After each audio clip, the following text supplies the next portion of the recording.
প্ৰথম প্ৰশ্নটো হৈছে যে আমি অকল এটা ভিডিঅ' দেখা পাইছোঁ তেওঁ সাঁতুৰি থকা হয়নে নহয় কিমানখিনি ৰাইজে এই কথাটো ক'ব যে আমি অকল এটা ভিডিঅ' দেখা পাইছোঁ উই হেভ জাষ্ট চিন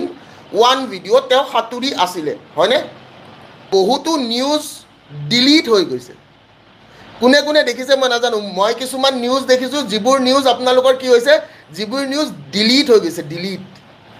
কোনে কোনে দেখিছে মই নাজানো সেই নিউজবোৰ কিয় ডিলিট হ'ল সেইটো এটা মোৰ প্ৰশ্ন প্ৰথমটো প্ৰশ্ন যদি অসমত 2টা বজাত নিউজ বাজিছে তেতিয়া ছিংগাপুৰত গধূলি 4:30 বাজিছে 8-9 ঘণ্টা তেওঁৰ মৃত্যুটোক লুকাই থোৱা হৈছিল তাৰ মানে 6:30 বজাত তেওঁৰ মৃত্যু হ'ব লাগিব যদি 6:30 বজাত হৈছে সিদিনা ছানৰাইজ হৈছে আপোনাৰ 6:55ত ছিংগাপুৰত আৰু তেতিয়া আমি যদি ভিডিঅ'টো চাওঁ বহুত পোহৰ হৈ আছিলে কুৱেশ্যন নম্বৰ 2 পৰাগ দা তেওঁলোকৰ লগত গৈছিলে পৰাগ দাই এই কথাষাৰ তেওঁ ফেচবুকত লিখিছে যে মিছা কথা কৈ লাভ নাই নম্বৰ 3 এখন ইয়ট যেতিয়া বুক কৰে ইয়টখনত আপোনালোকৰ CCTV ভিডিঅ' থাকে আৰু আমাক CCTV ভিডিঅ' গোটেইখিনি লাগে ইয়ট মানে এখন প্ৰাইভেট নাও আজিকালি টোটোত আপোনালোকৰ কি থাকে টোটোত CCTV থাকে সেইদিনা ল'ৰা এটাক দেখা পাইছোঁ ল'ৰাটো ঘূৰিছোঁ বোলে তোৰ টোটোত দেখোন CCTV লগাইছে দাদা কেতিয়াবা কেতিয়াবা মাৰপিট হৈ যায় হয় নেকি তে টোটোত যদি CCTV থাকে তেনেহ'লে আপোনালোকৰ ইয়টতো CCTV আছে আমাক আৰম্ভণিৰ পৰা শেষলৈকে CCTV ফুটেজ লাগে চতুৰ্থ কথা যিখিনি মানুহে কৈ আছে আমি গৈছোঁ আমি যোৱা নাই আমি আছোঁ আমি নাই সেই মানুহখিনিয়ে CCTV ফুটেজটো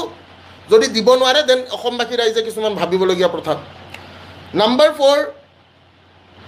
যে জুবিনদাৰ দৰে মানুহ এজন যদি গৈছে তেনেহ'লে তেওঁৰ লগত ছিকিউৰিটি তেওঁৰ লগত ডক্টৰ আৰু চবতকৈ ডাঙৰ কথা তেওঁ হস্পিটেল পাওঁতে কিমান সময় লাগিছে আমাক সেইটো লাগিব তেওঁ হোৱা জাগাৰ পৰা হস্পিটেল পাওঁতে কিমান সময় লাগিছে য'ত কাহিনীটো হৈছে আৰু তাৰে পৰা হস্পিটেলত তেওঁক কিহত লৈ যোৱা হৈছে হস্পিটেল পাওঁতে কিমান সময় লাগিছে আমাক এইখিনি প্ৰশ্নৰ উত্তৰ লাগিব নম্বৰ 7 যে মই যদি আজি এজন কৰ্মৰত ছিকিউৰিটি গাৰ্ড মই যদি আজি কৰ্মৰত এটা বোলে কি ডক্টৰ মই যদি কৰ্মৰত আজি ইঞ্জিনিয়াৰ মই যদি কৰ্মৰত আজি পুলিচ প্ৰশাসন মই যদি কৰ্মৰত আজি মেনেজাৰ তে মোৰ দায়িত্ব আছে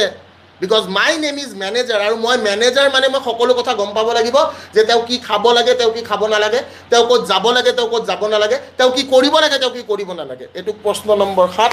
প্ৰশ্ন নম্বৰ 8টো হৈছে যে কি নৰ্থ ইষ্ট ফেষ্টিভেলত আমাৰ জুবিন দা যোৱা নাই বুলি কৈছে